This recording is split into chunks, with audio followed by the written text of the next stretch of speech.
23. As is our custom, we'll begin our meeting with a moment of silence.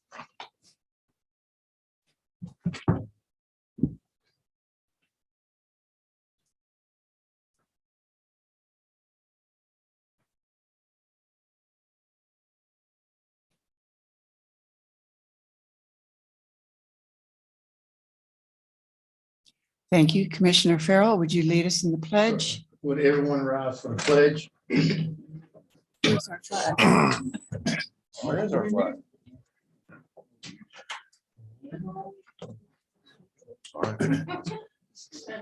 We will proceed without the flag. He's getting 1,000. Okay. Oh. Put it up on the screen.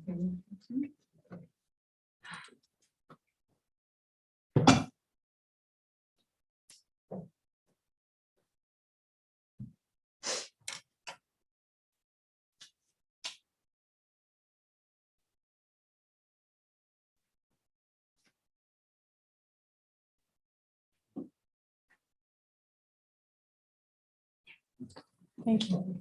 I pledge allegiance to the flag of the United States of America and to the republic for which it stands, one nation, under God, indivisible, with liberty and justice for all. Thank you.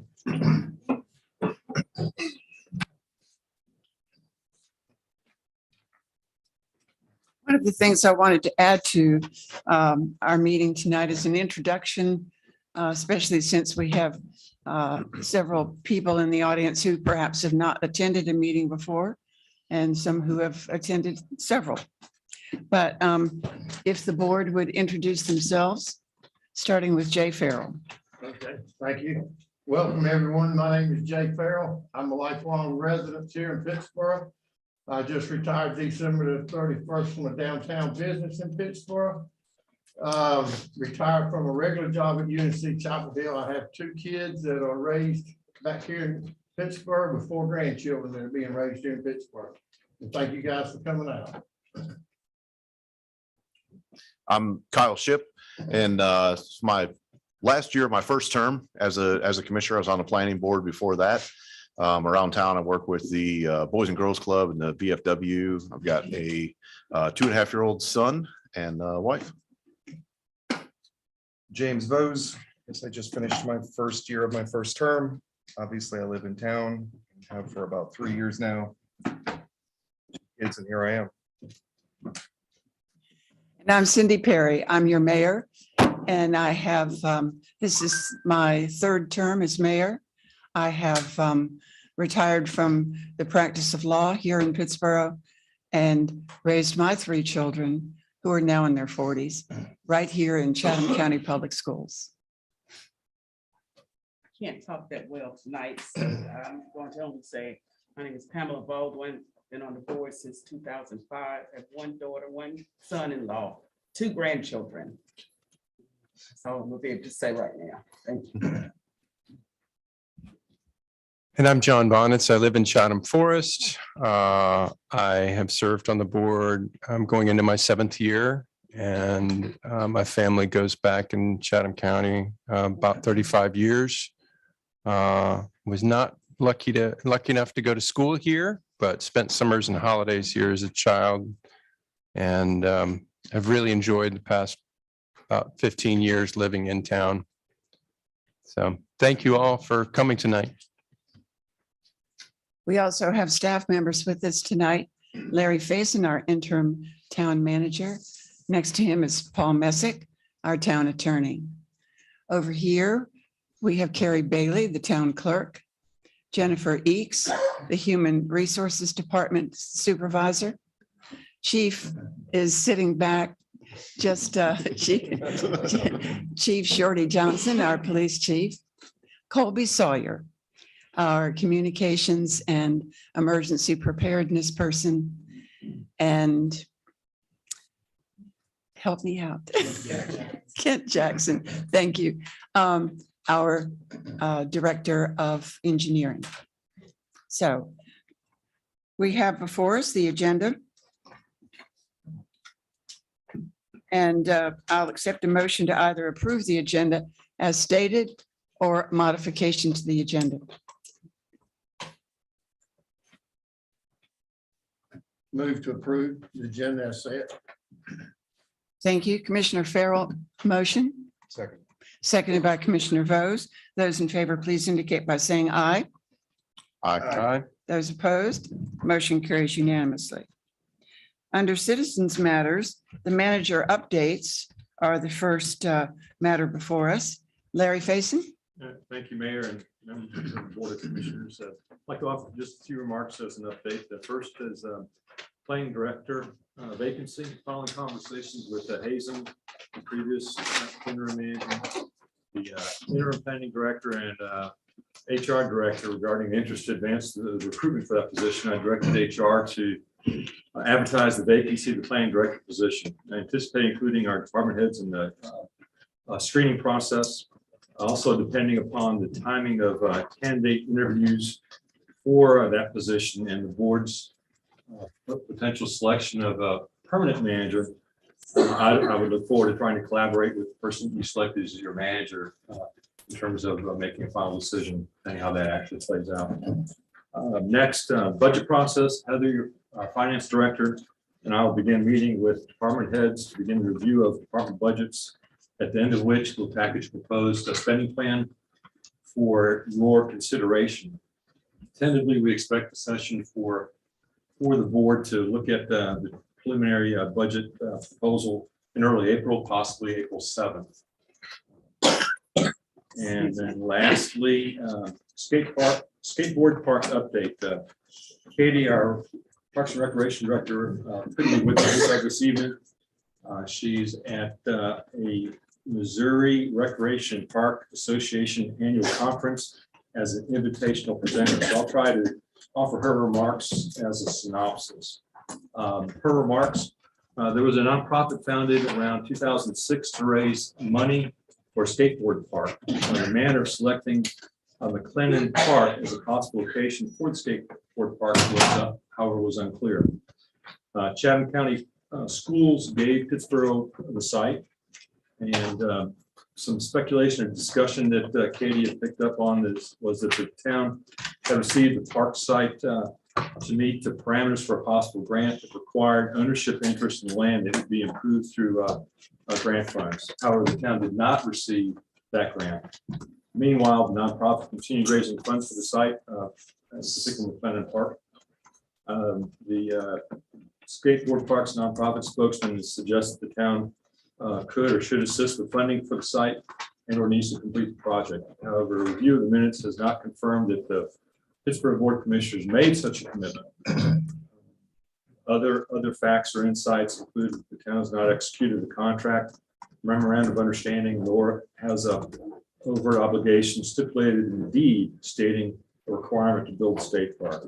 There's no mention of a skateboard park in the deed. However, the deed does suggest or does indicate that the premises are currently improved as tennis and basketball courts are for public use and to be used by students of the Chatham County Public Schools. Any future improvements shall also be for the public recreational uses. And as consideration for the conveyance, future improvements by the town to the premises shall include construction of permanent public restroom facilities. It was further agreed through the deed that the students of Chatham County Public Schools shall be entitled to the priority use of said public facilities during school hours. And that the town shall install and provide public water fountains on or before 2013 and temporary restroom facilities before 2012, and that they would be maintained by the town. So essentially, Katie concluded that the town, if the town provides new amenities, then they should also be required, we would be required to build public restrooms. Let's see. Some other things that should be kept in mind is if the town does improve the site, the town is required, as I mentioned, to build public restrooms. The existing courts, both basketball and tennis courts, are in desperate need of reconstruction and refurbishment. There's little to no parking and no room to add additional parking at that site. There are a number of existing recreational items and components that are in need of repair throughout our portfolio of parks, such as playground replacements and renovations. The design plan created by the skate park group envisions a park the length of the basketball courts. And the design considerations that did not address and should provide a buffer for the skateboard park and the basketball courts. So Katie felt that the skateboard park would be a tight fit at the McLennan Park location. And subject to your questions, that concludes my. Are there any questions for the manager? Yeah. Thank you so much, Mr. Bateman, and thanks in her absence to Katie Keller for this update. So to clarify, do some active listening here. It sounds like staff have researched the matter and do not find any records indicating that there was an MOU signed. Is that right? That's my understanding, correct? Okay. And no other record of commitment in the minutes apparently mentioned. The minutes were mentioned. No contract, no MOU. Okay.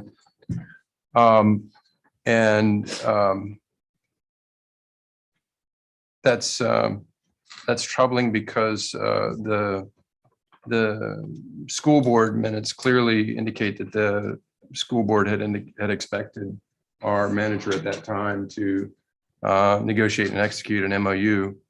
And what I've heard is that there is such an MOU. And that this may be a situation where our records fail us. Because I think there were some records lost around the 2014 and earlier era. And I'm also hearing that rightly, because of the prior negotiations, the bathroom facilities would be required if we did any improvements. That's my understanding. Okay. And I think that is right, because that's what was discussed and negotiated with the school board. And it's a lot to swallow to fund restroom facilities, water fountains, and skate park.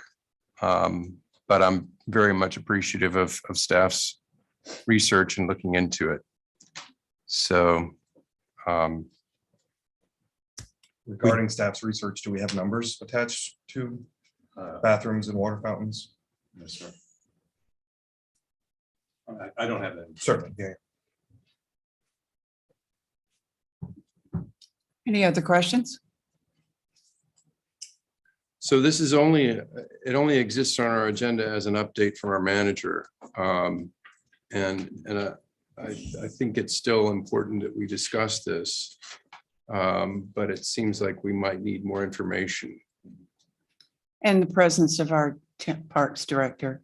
Yes. I would propose that we set it for the next agenda. If Katie will be back at that point. Does anybody know her availability? Well, let us propose that be set for the next agenda then, to get more information and for us for those of you who were here at that point, to refresh your memories by looking at whatever documentation you might need to, and including the school board and county documentation. And specifically, if we're going to say that it's a tight fit, I wonder if there's any sort of plot plan drawn up that we could look at the same time. What does a tight fit mean? Yeah. Okay. All right. Very good. It's probably too early to do cost estimates, but a plot plan would be sufficient then, okay? Mayor and Commissioner updates and concerns. I will report that on the third day of February, I attended a Black entrepreneur meeting here at the Ag Center, and it was just a absolutely wonderfully attended and managed program, and it was a very excellent program. On the 8th, Larry Faison and I met with Dan LaMontagne, the county manager, and discussed aspects of beginning communications with the county, bettering communications between the town and the county, and also discussed meeting places, which is on our agenda further towards the end of the agenda. And then each Tuesday following our board meetings, I or Colby Sawyer or sometimes Kyle Shipp have been on WCHL. In the afternoons, we do Chatham County Roundup, which is a fun little 15-minute period of time in which we update the citizens about the matters that have been heard the night before at the Board of Commissioners meetings. So with that, Mayor Pro Tem Baldwin, are you well enough to? Okay. We'll skip that and go to Commissioner Bonitz. Nothing to report from the County Climate Advisory Committee. Thank you. Commissioner Farrell. Nothing at this time. I'll have PDA meeting Wednesday morning. Thank you. Commissioner Shipp. Sure. Continue to have meetings about the regionalization project and the utility projects that we're trying to work on. So we have an update on that this evening from staff. Last Thursday and Friday, I had the opportunity to attend a follow-up session for the advanced leadership course that I took at UNC School of Government. And we were able to attend the graduation for the 9th cohort of that group. So really good retraining opportunity for those of us that have been through it and to meet the new group. For EDC, we have a meeting this Wednesday, but a short update on VinFast is that even, with other news that you may have heard, the North Carolina plant is still on track for them. And our next AHAC meeting will be March 2nd, I believe. Thank you. And Commissioner Vose. Thursday, March 2nd, I met with the Chatham County Arts Council Fundraising Committee, and I think I've got $1,500 raised so far for that. I was also lucky enough to attend the Accelerating Equity and Economic Development by Empowering Black Entrepreneurs event on February the 2nd. And then February 7th, I attended the Public Policy Committee for the Chatham Chamber of Commerce. Thank you very much. All right. The next thing on our agenda is public comment. We have 6 people signed up for public comment, and we'll ask you to come to the podium here and start by giving your name and address. And there is unfortunately a 3-minute limitation. The first 2 speakers, I believe, will be speaking on the same topic, and however they would like to split their 6 minutes is fine. We have been given handouts for that discussion, and you have those here at your table. So, Alan Wilson, if you'll come to the podium, please.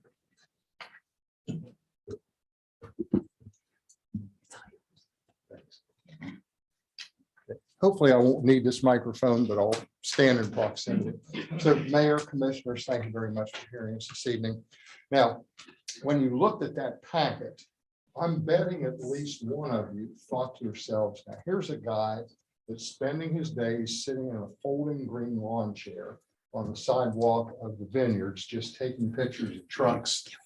Oh, just taking pictures of trucks and yelling at the cars as they're speeding by. I assure you that's not the case. I do, however, walk my dog a lot. It's unfortunate that I do see a lot of that and are able to take photographs. So you have everything there. I'm hoping that most of it speaks for itself. So I'm going to condense this down, hopefully very short.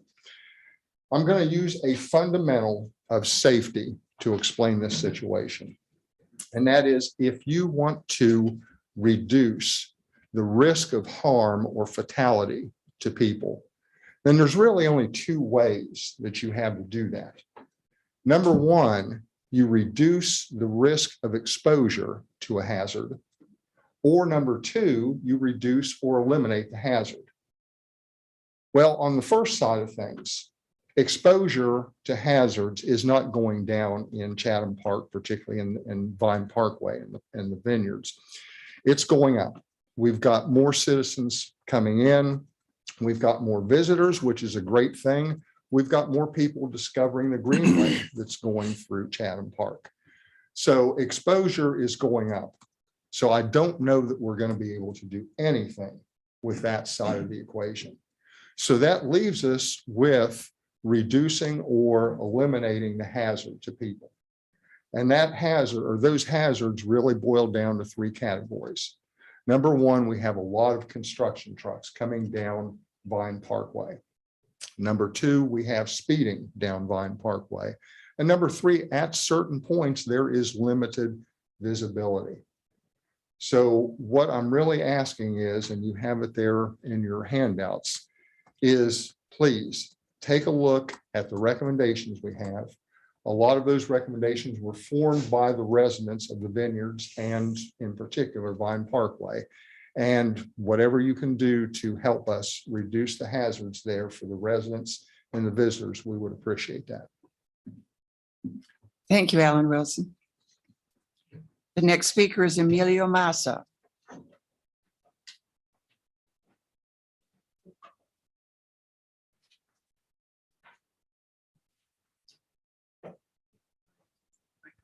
Okay, of course.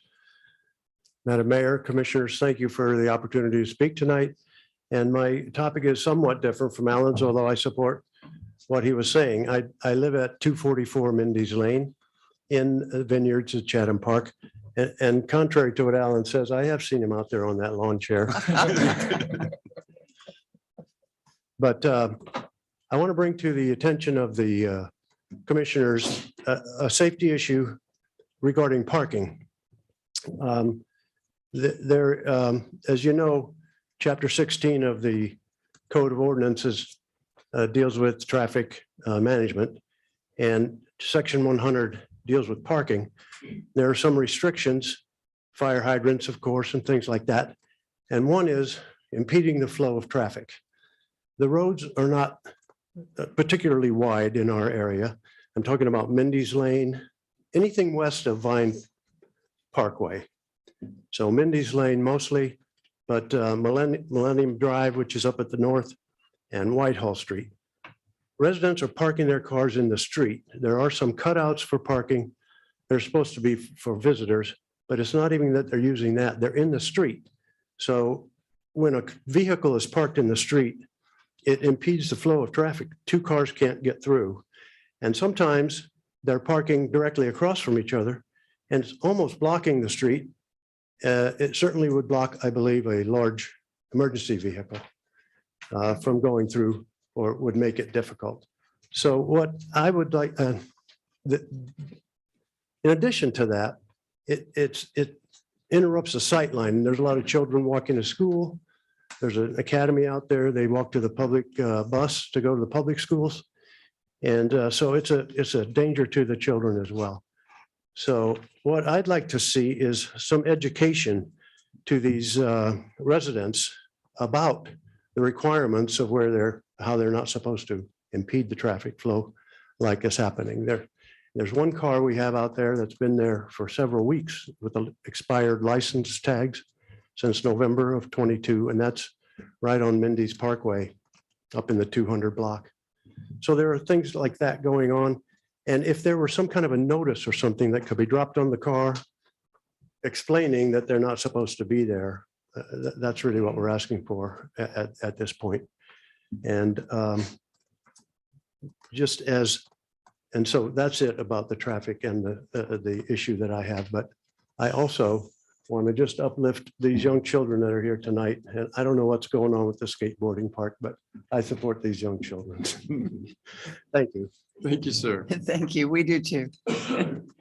Thank you, Emilio Massa. Our third speaker is Anthony. Help me with the pronunciation of your name, Anthony. Sabbath.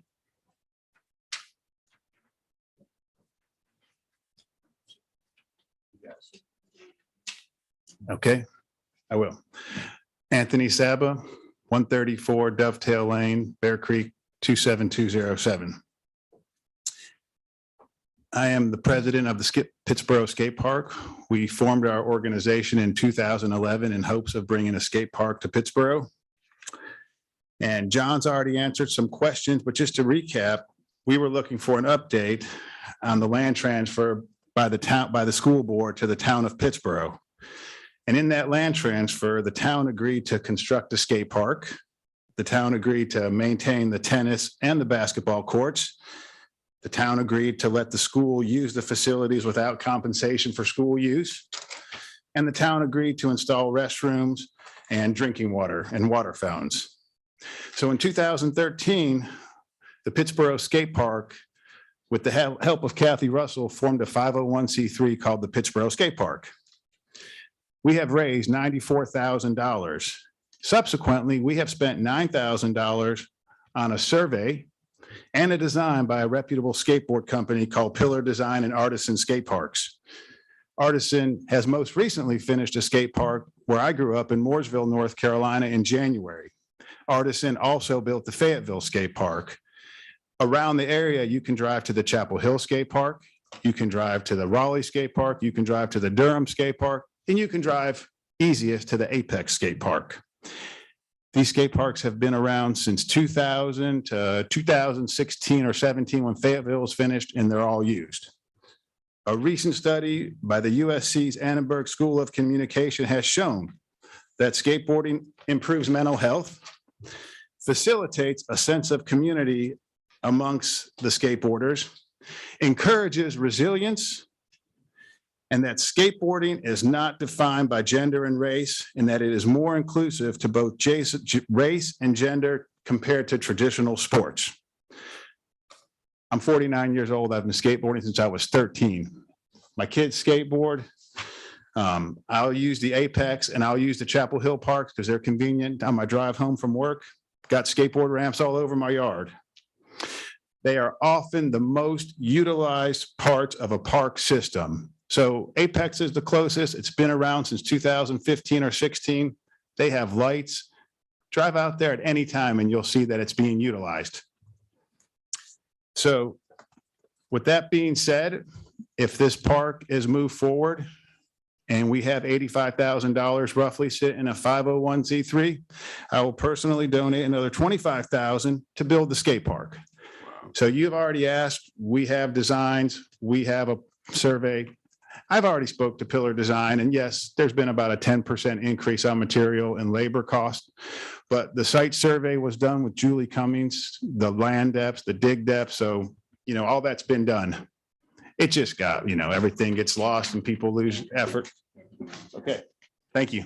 Thank you. Thank you very much. And their fourth speaker is Julie Boone Cummings. Hey, can you hear me? This is Julie Cummins from 245 Durham Eubanks Road in Pittsboro. Thank you, Julie. We can hear you. Hey, thank you all so much for allowing us to speak.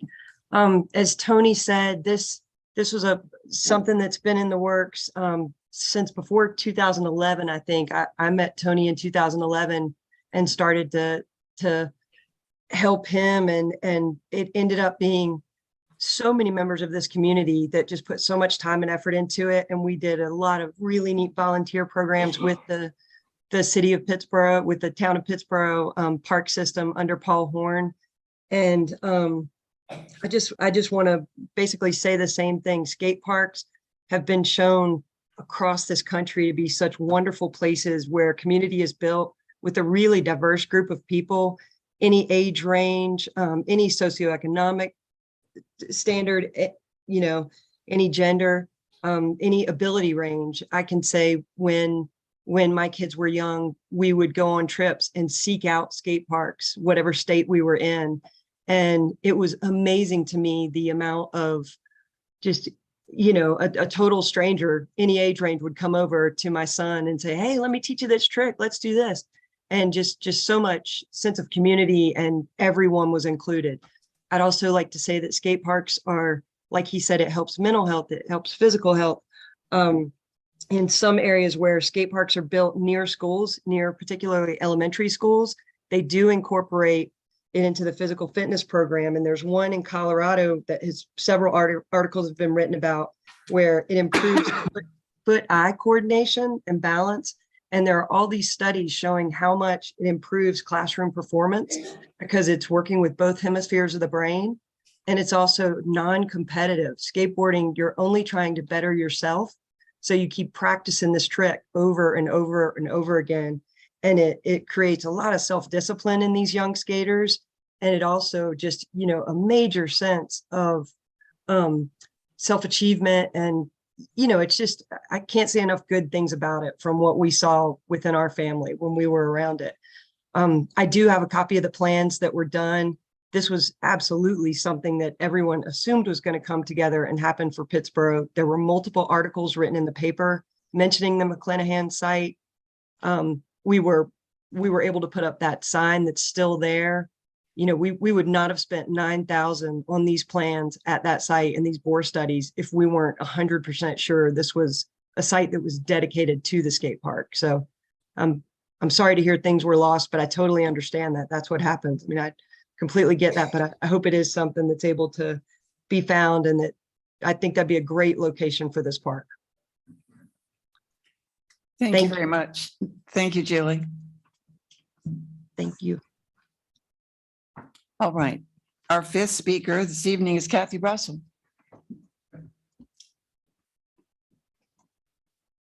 Hi, I think most of you know me. I'm Kathy Russell. I'm at 261 Abeyance in Moncure. As they mentioned, Julie and Tony mentioned, I was part of the skate park effort from the beginning. And when we started that effort, my kids were little. I mean, they were not yet in high school. Tony's kids were babies. I can't even believe they're his kids now. I haven't seen them in a long time.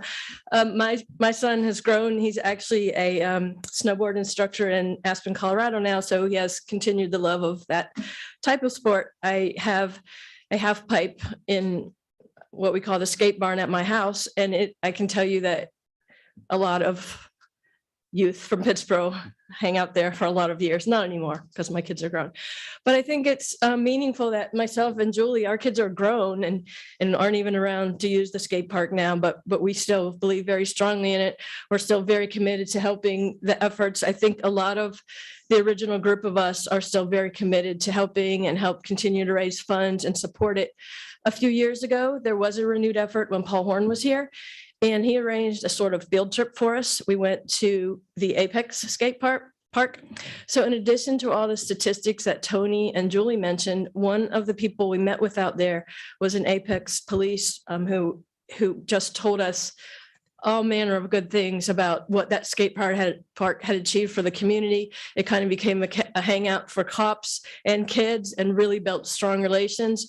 And he had a lot of statistics about how it helped, youth stay out of trouble in Apex. So I think there's all kinds of good things for the skate park. I don't know what's going on with the legalities. I hope that can all be resolved, but whatever it is, I hope that, we can find a way to move forward. So thank you. Thank you, Kathy. Thank you, Kathy. And our final speaker is Toby Turnbull.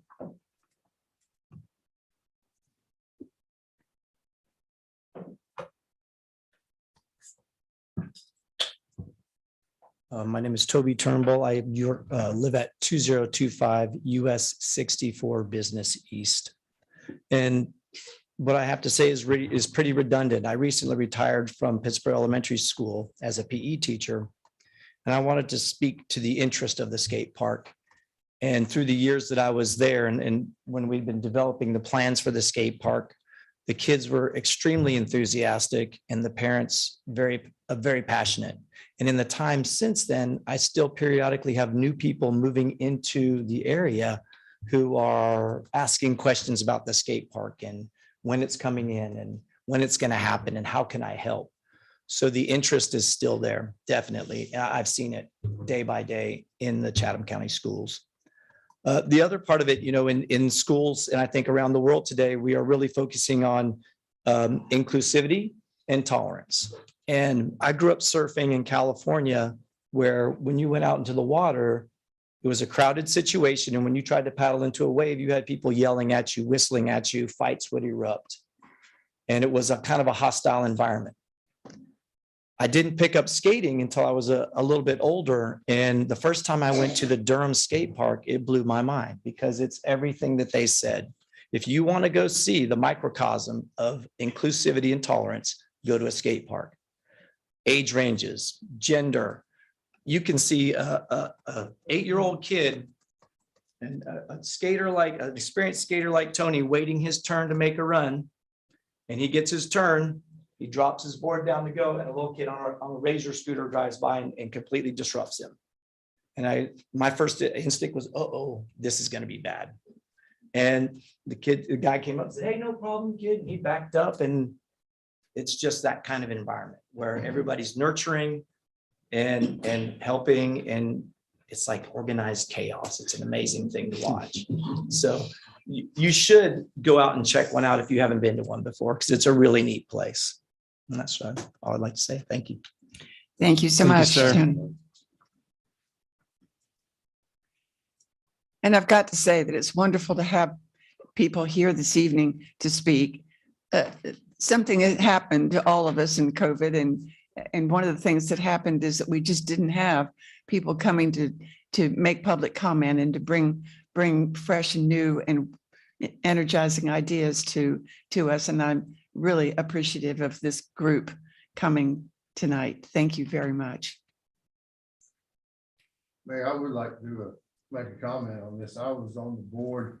I believe we did receive some plans or views of maybe so-called plan that was brought up where my paperwork is. I don't have any idea, but I'm really in favor of this, and I like to see the staff, and when Katie gets back here to get forward on this and see where we need to move with this instead of waiting 5 more years, or 10 more years. Let's go ahead and get on this right away, especially when we have some funding. We're not starting from zero. Right.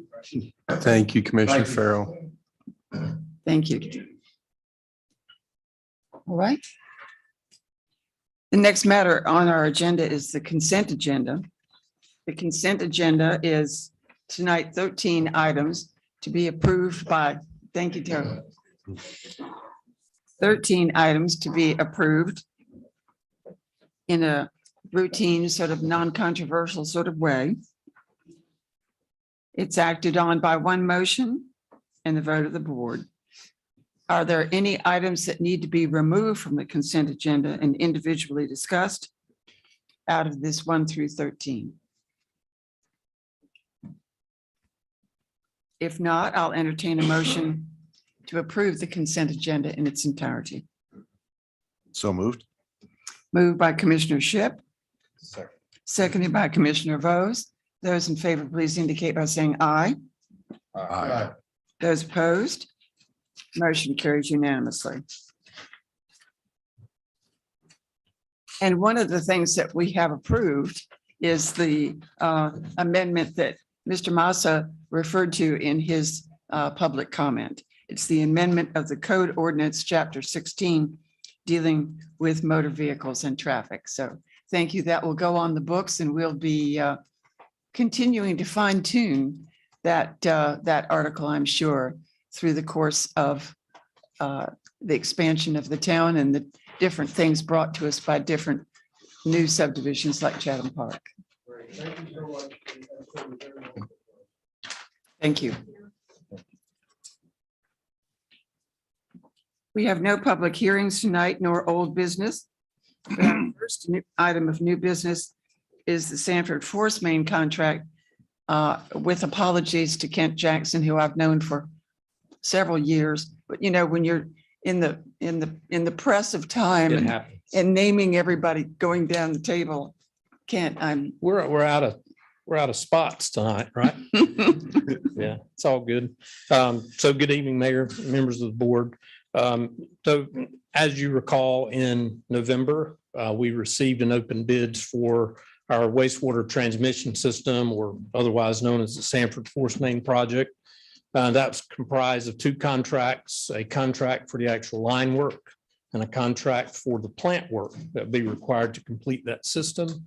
And so I wanted to update on what we've been up to since November 8th. It's quite a lot. And to give you kind of a status of where we stand today and what we think is coming immediate next steps. So as we received those bids, I mean, we were quite shocked at the numbers for the line work contract. Our low bid was 39.6 million. For the plant work contract, our low bid was 15.5 million with some alternates that would have added to that amount. So the bids were open and they came with a 90-day grace period, so to speak. You could call it a grace period, 90 days in which the contractor had agreed, according to the terms of the bid, to hold those prices in order for the town to move forward with contract award and actual contract execution. So in that time that's passed, we have been working on a number of fronts to identify funding and financing plan for those two contracts.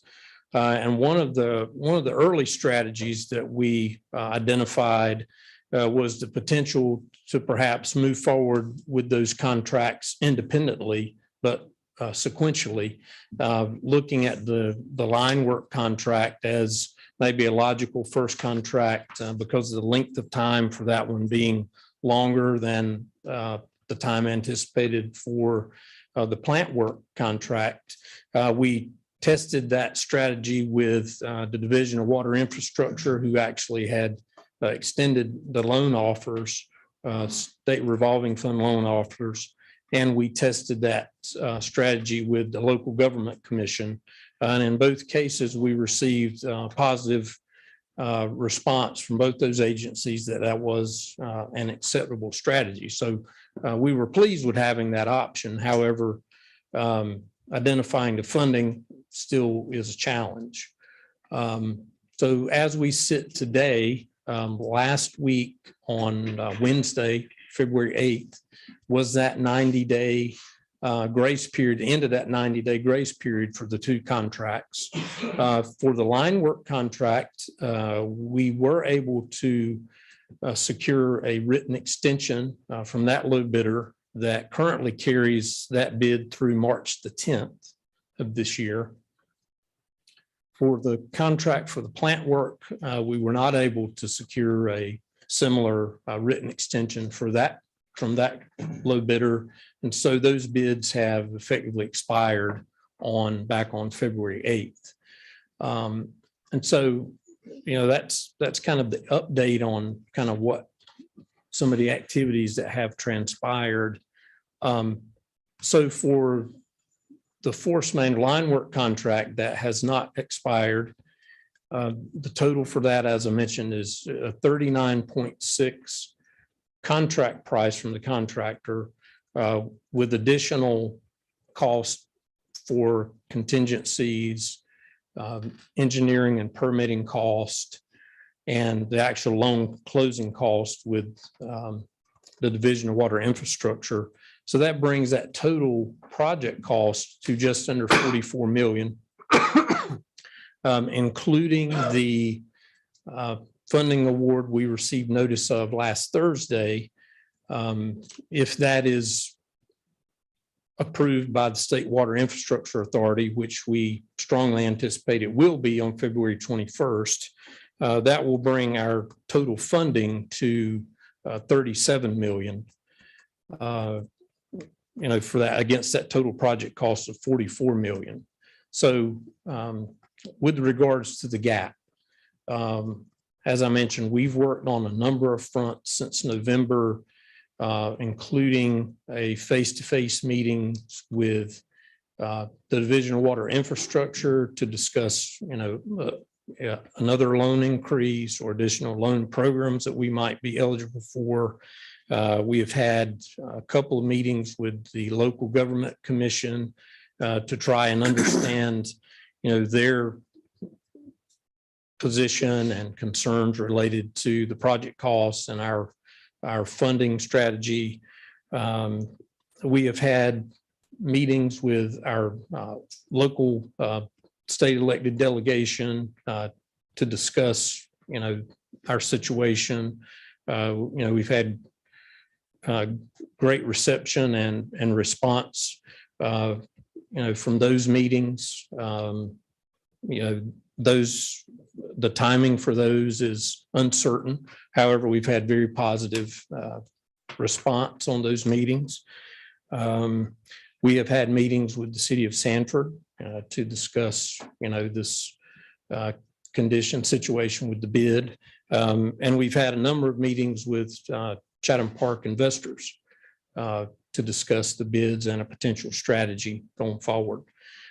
So as we stand today, we have the 37 million in loans through the state revolving fund against the 44 million project cost. And we have been in discussions with Chatham Park investors to identify a strategy to fund the gap.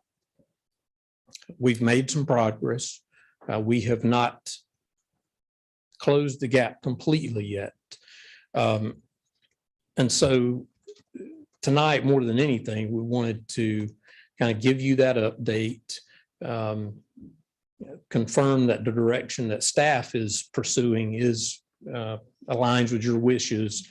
And that direction is to continue to work with Chatham Park investors, City of Sanford, our state elected delegation, and any other third parties that we may identify that are reasonable to work with on closing this gap in the time that we have, the extended time we have through March 10th, to be able to bring you an award or potentially a conditional award for this first contract for the force main work. So that is the direction we are working. And so we just wanted to bring that to you, answer any questions or concerns you might have, and receive any additional input or feedback. Questions for Kent Jackson? I've had one, bear with me, Kent, please. It was regarding on the water. They were not on at water at the wastewater plant. They were not going to do the 30-day extension. Right. It, correct? Right. Does that mean we have to rebid it completely? Yes, we will have to rebid that contract. But that won't have anything to do with our force main contract. No. Okay. Well, just to clarify that too, one is that we need both parts for the project Right. to work. Yeah. Right. Okay. Right. Yeah, I mean, I didn't know if it was, would that be holding up our force main? Okay. And I'll just comment, I guess, on that gap. And the agreement from 2018, so 37.5% of that gap is the town of Pittsboro's responsibility, and 62.5% of that gap is Chatham Park's responsibility. But obviously with the increased cost, with the increased loan instead of a grant, it is an issue of affordability overall. So we each have our slice of the pie, so to speak, to cover the cost for, but it is a question of how to cover that cost, even particularly how we fill this gap in funding. And what was thought to be a $18.5 million project is now a $67 million project. And so it definitely changes the economics of the deal in that project overall. But with that being said, I do think it's critical that we move forward with this. Obviously the staff is doing and make all attempts to start this project as soon as possible. Yes. Further questions, comments? Do we have any idea what type of negotiations Chatham Park is offering? Are they planning to feel the difference on the 6 million? Is that what we're looking at? They have indicated they are open to helping us close that entire gap. And so we are now working through, what that arrangement might translate to, are there any additional, considerations that Chatham Park might have, for that opportunity. But they have indicated a willingness to possibly fund that gap. But and the difficult part about this gap is that what we thought would be a loan that would be, paid over 20 years. Now this gap is a cash gap. So it's something that, we need to have cash or grants or some type of equivalent to be able to release this project for that gap in particular. So it's a significant amount of money to come up with upfront for any entity. Okay. So, yes, actually, can I have some thoughts?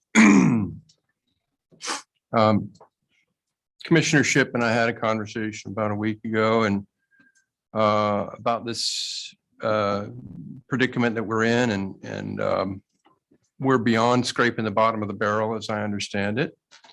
I very much appreciate your diligence and all your efforts. I am curious in your conversations with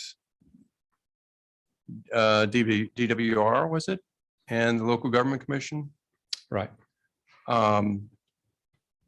After I spoke with Commissioner Shipp, the swirling analogy that I had in the back of my head was the gift of the Magi. Story O. Henry wrote about the woman who sold her hair and the man who sold his watch.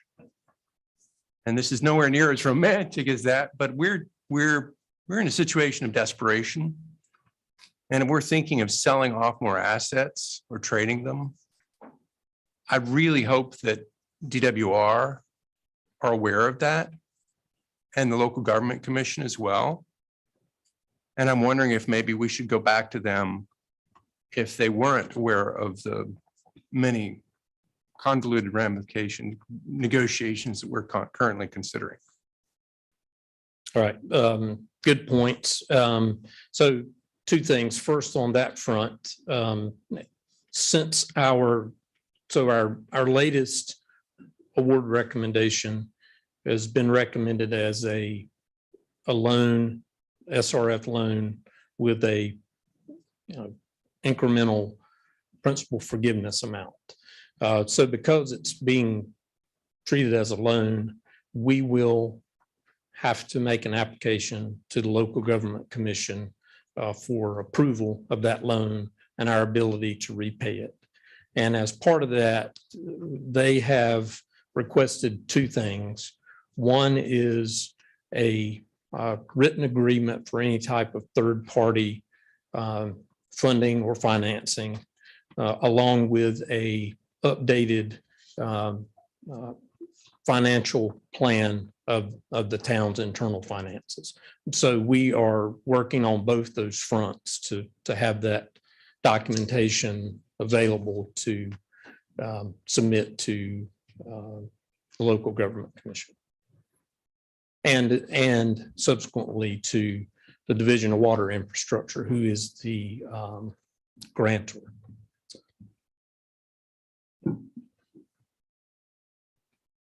And those will be, not only wise steps, but they are now have become formally required steps. So.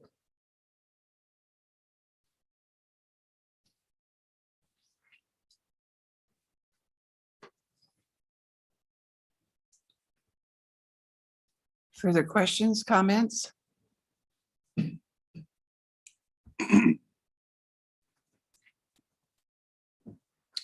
Okay, thank you. Thank you, Ken. Thanks, Ken.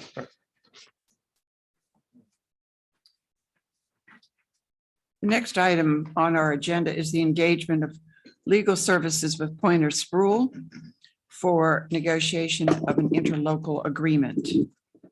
Paul Misc believed that we came from a closed session in which you acquainted the board with the opportunities here, and now in public session, we are looking forward to a vote to engage those legal services. Yes, ma'am, that's right. For the purposes of public disclosure, did you want to sort of review those? Mr. Hageman and the firm of Pointer Spruill has agreed to represent the town in connection with as Mr. Shipp puts it, the regionalization of the town's water and wastewater systems with those of Sanford. And the engagement letter are the terms of his representation for the town. It's in the agenda package.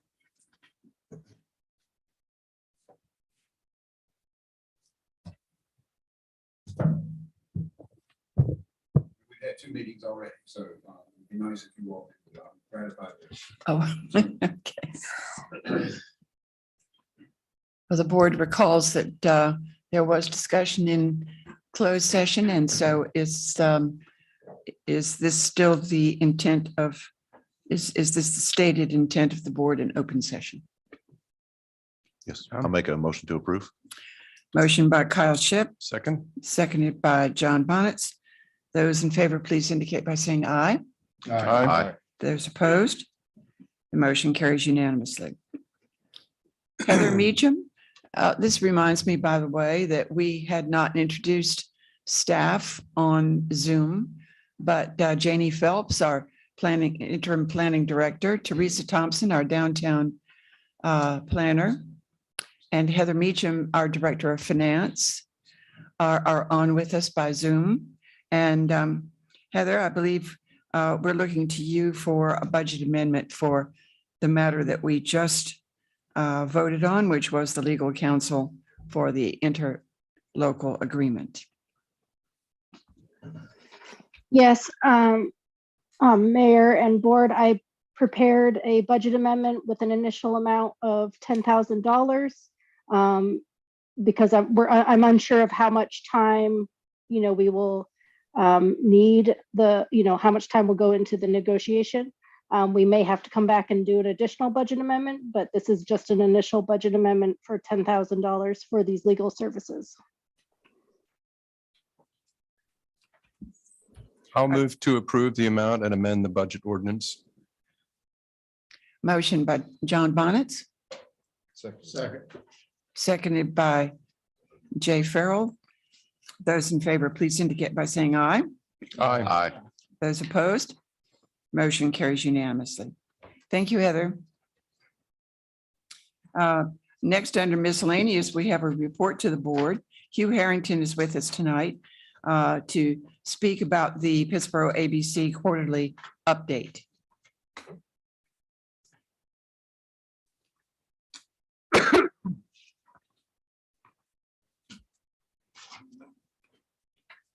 Also recognizing Janie is with us as well. Is the third member of your board? Beth Turner is not here. Okay, thank you. I was not remembering. Thank you. Well, good evening, Mayor Perry and Board of Commissioners. We're pleased at how well the store is going. You had a little summary report there. It has some financials in it. I'll be glad to. I'm just going to give an overview of those. If you want to talk more detail, we will.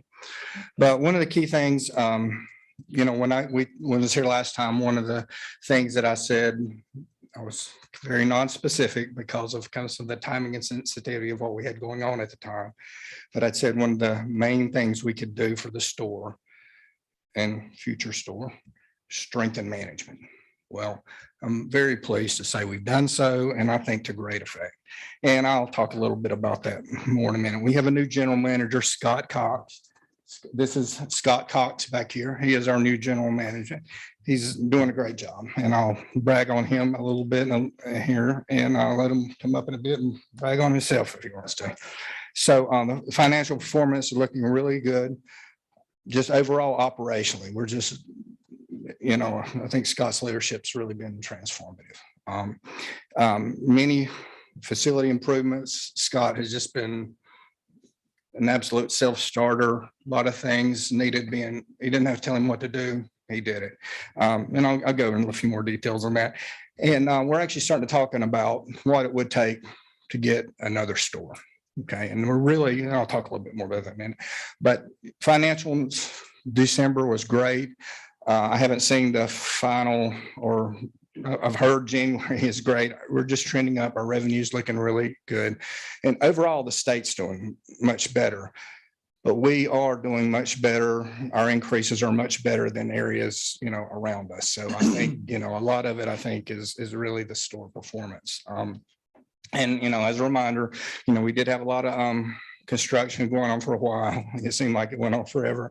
Next door, we had construction, the street construction, stuff like that. And we're very pleased that all that is done, so that was we do think that had an impact on us and a lot of other people uptown for a while. Very pleased that's behind us. But just as a general couple of things, you can see our revenues are up. I have some monthly things, our December year to date. But like I said, overall, we have really strong management in place. The operations are running well. Scott began with us back in October, and I'm gonna just go over a few of his accomplishments here.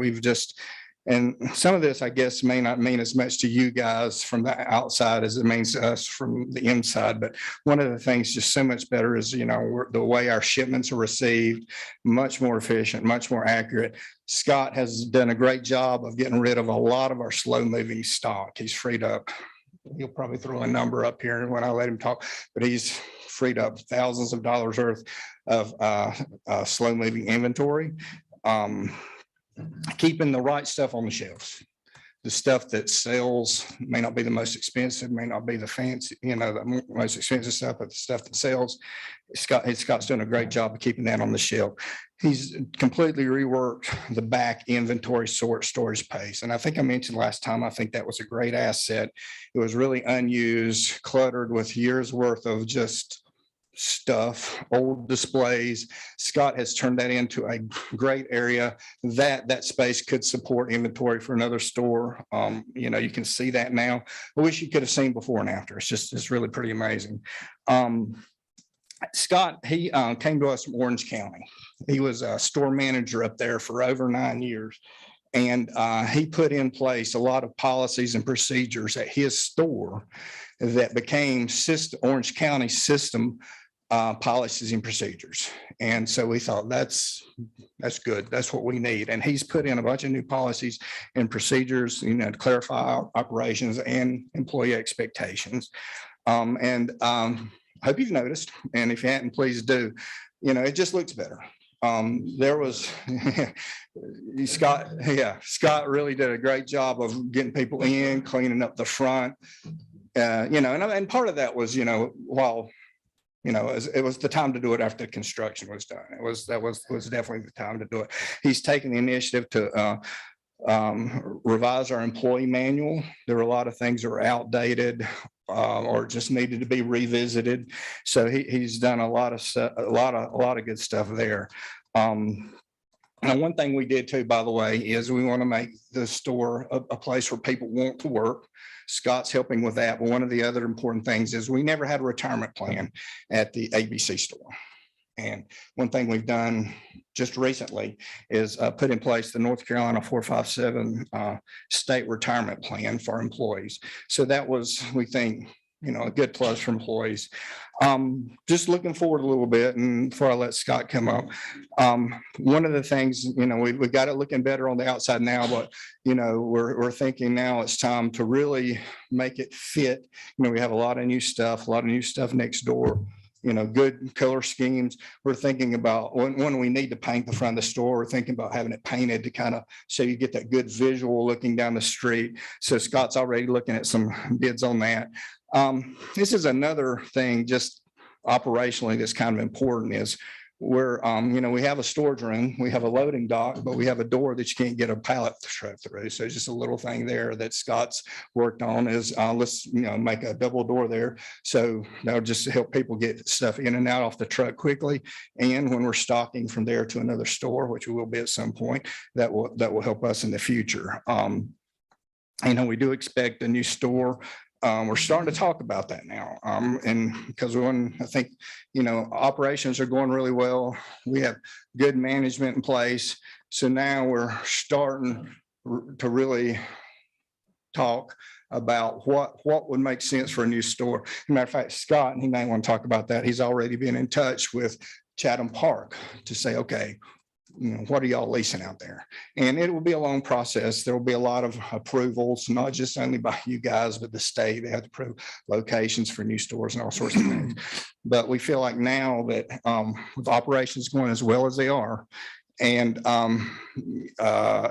strong management, we think now it's time to really seriously start looking at what and when. So and I'll stop. I'll if you have any questions right now, I'll be glad to take them. Otherwise, I like to have Scott come up, talk a little bit, and then maybe you can, if you have questions, you can ask either of us, if that works with you guys. Any questions right now?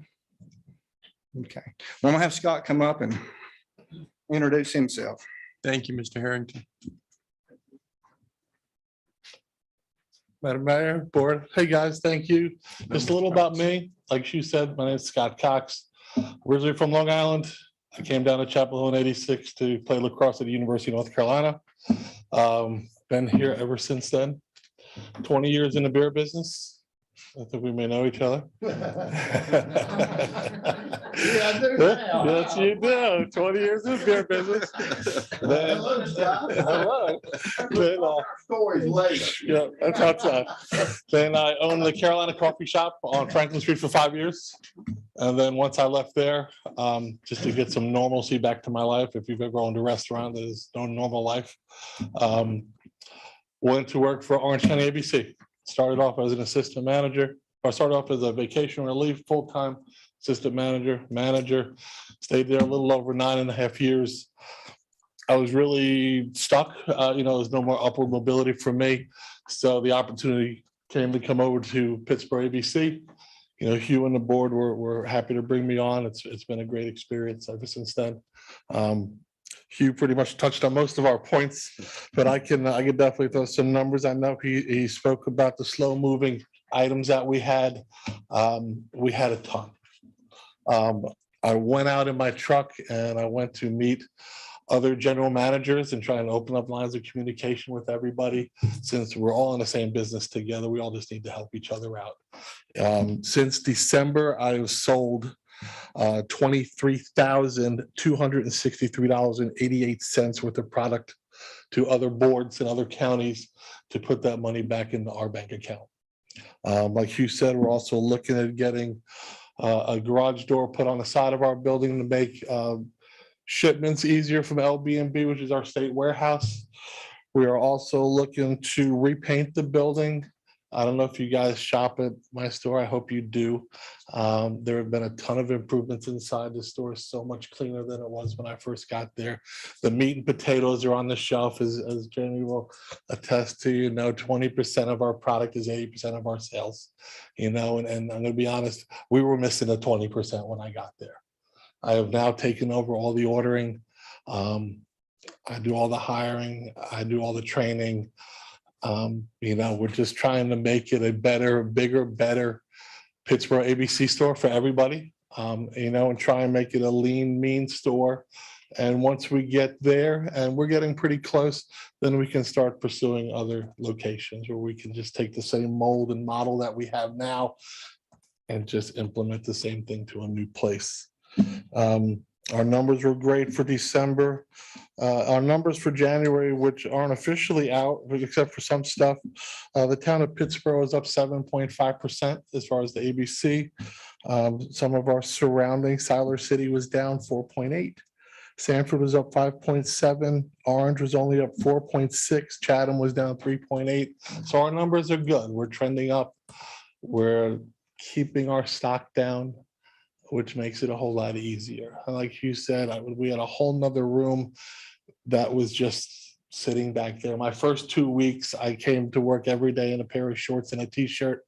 You know, I might be the general manager, but I'm a working general manager, different from other places.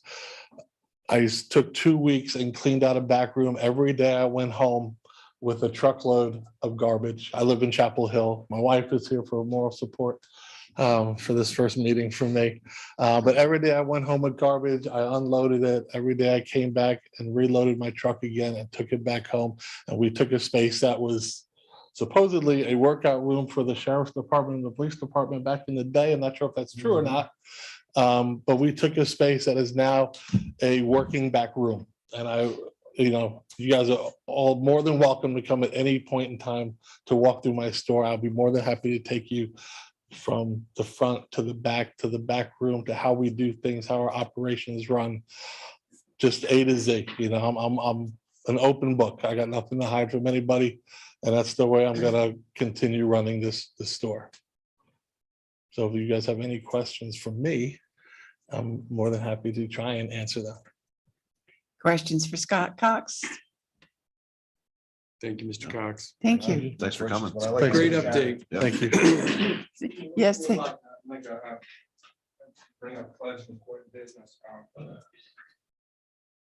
Also, by the way, Scott didn't mention, he has really emphasized the customer experience. You know, people come in, you know, you're greeted, you know, he's really just set a great example too for, you know, how employees should interact with folks. And I think part of that is his, you know, a lot of customer, you know, he told you that he used to own Carolina Coffee Shop and all that. So he has a lot of customer service experience, and he's just been led by example a lot.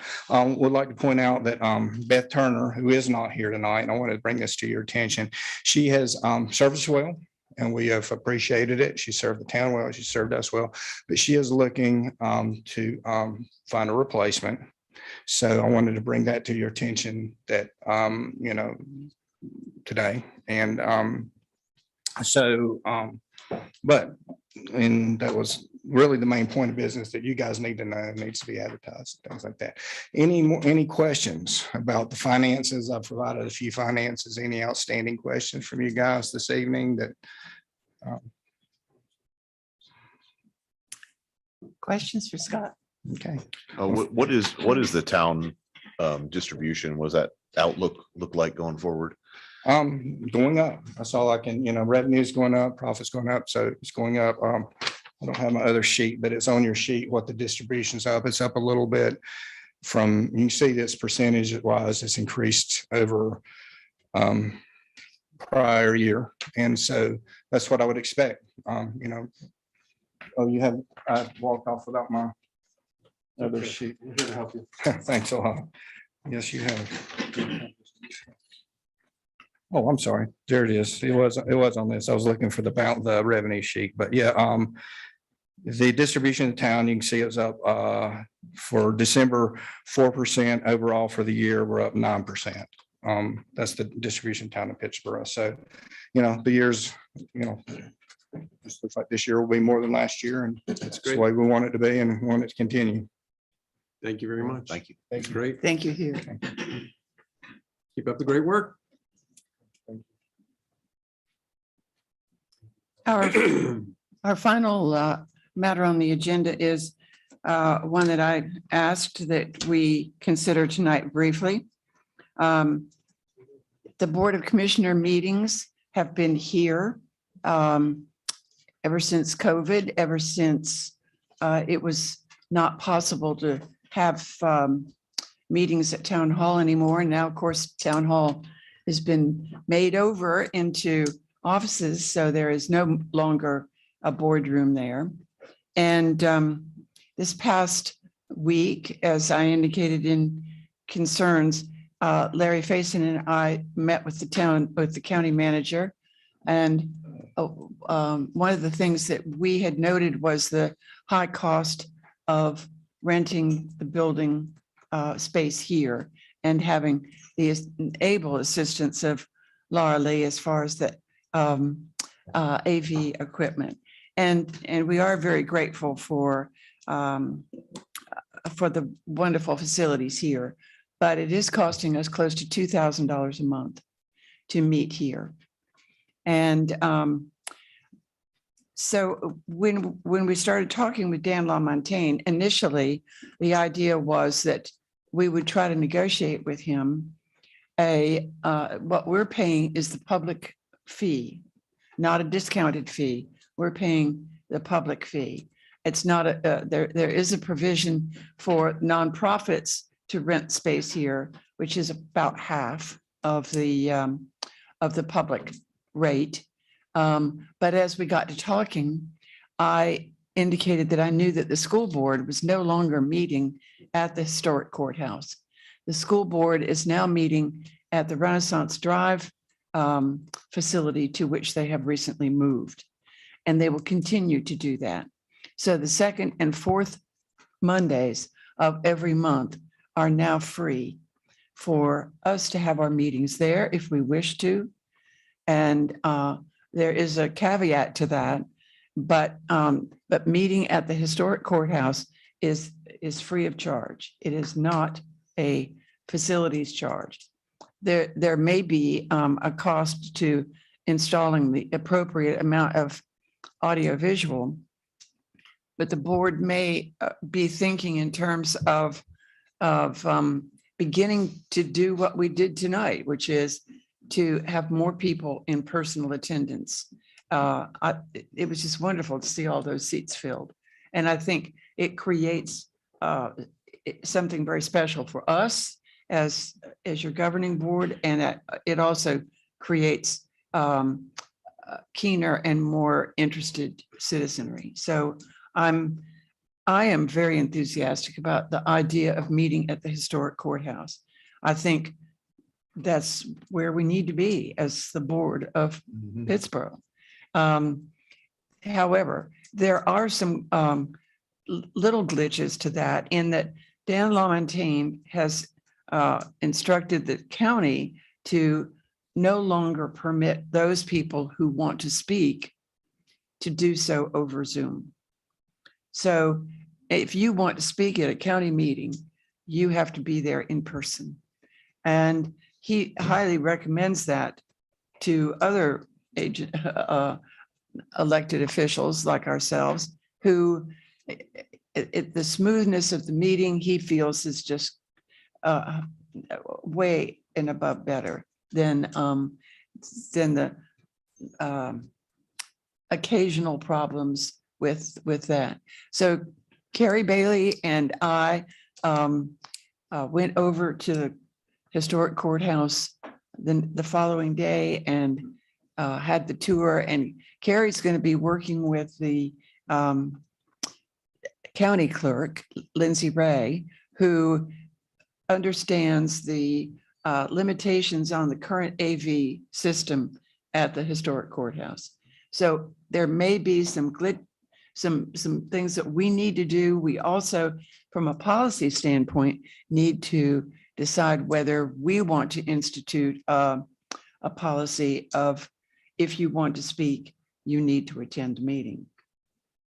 Does the board have thoughts about all of this? Or Carrie, have you had a chance to talk to Lindsay yet? Or I've reached out to her via email and she has not responded. okay. But there are some limitations, and there's been some reworking of some of the AV stuff at the historic courthouse that I believe the manager alluded to when we were there, Larry. And but we can work those problems out. I stopped by town hall today, and Colby Sawyer had some comments to make about the whole issue of Zoom versus YouTube versus all of that.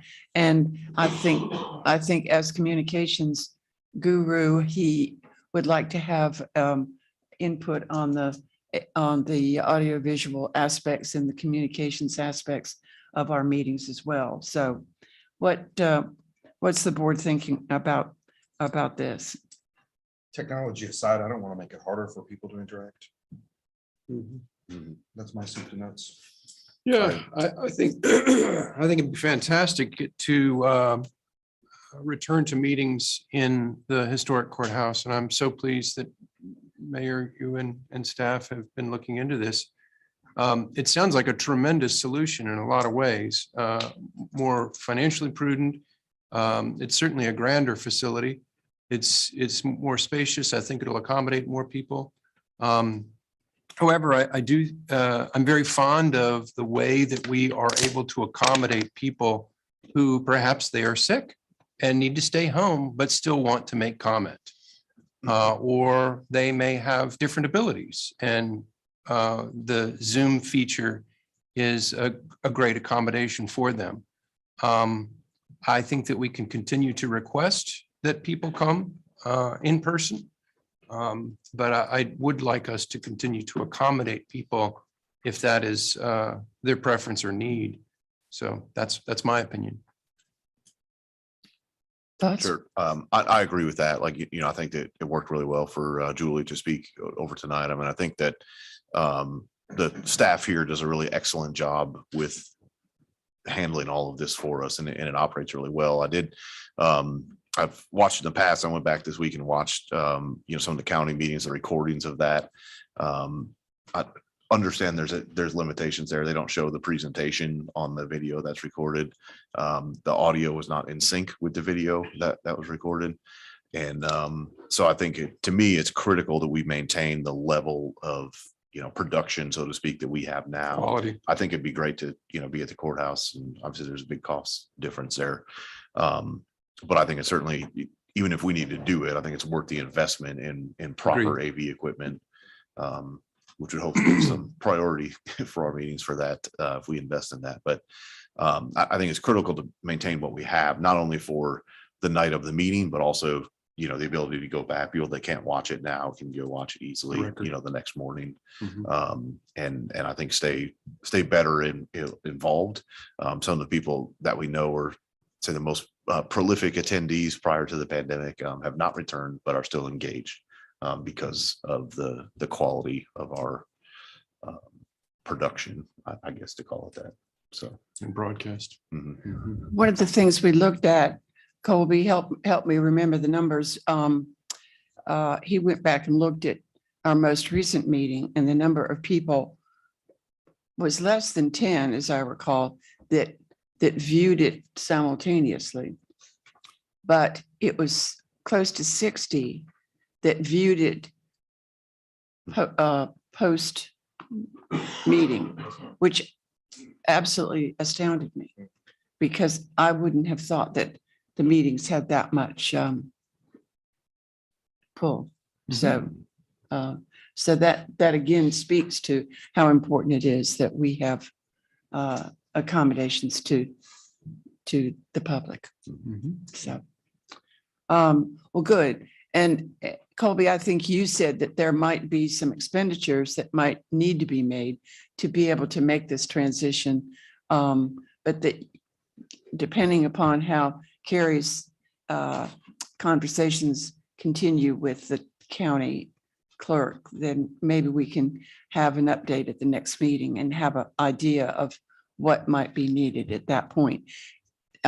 Speaking of that, there are 2 meetings, we're booked here through March, and there are 2 meetings, both meetings in March.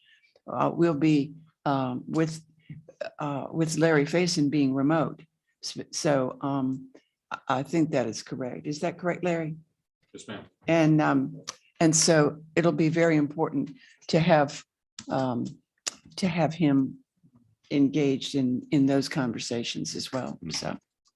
Yeah, no, I think it's a good point. It's a good opportunity too for staff like Heather this evening, a small item that she's able to not need to be here necessarily for the entire meeting, but can still comment when required. Very good. Any further thoughts or comments? Since we're not making a decision per se, we'll just go with the flow and see how Carrie and you and Colby and Larry as we go forward. So or do staff need further direction? I don't think at this time. All right. And then maybe make note of our next meeting. Our next meeting will be on personnel, a closed session on what day? Help me out. Thursday, Thursday. Okay. At 5 p.m. 5 p.m. here. At Main Street No, Station. Main Street Station. Yes. The new conference room. There aren't any windows. So with that, is there any further business to come before the board tonight? If not, I'll entertain a motion to adjourn. So moved. Moved by Commissioner Shipp. Second by Commissioner Farrell. Those in favor, please indicate by saying aye. Aye. Those opposed, motion carries unanimously. Thank you.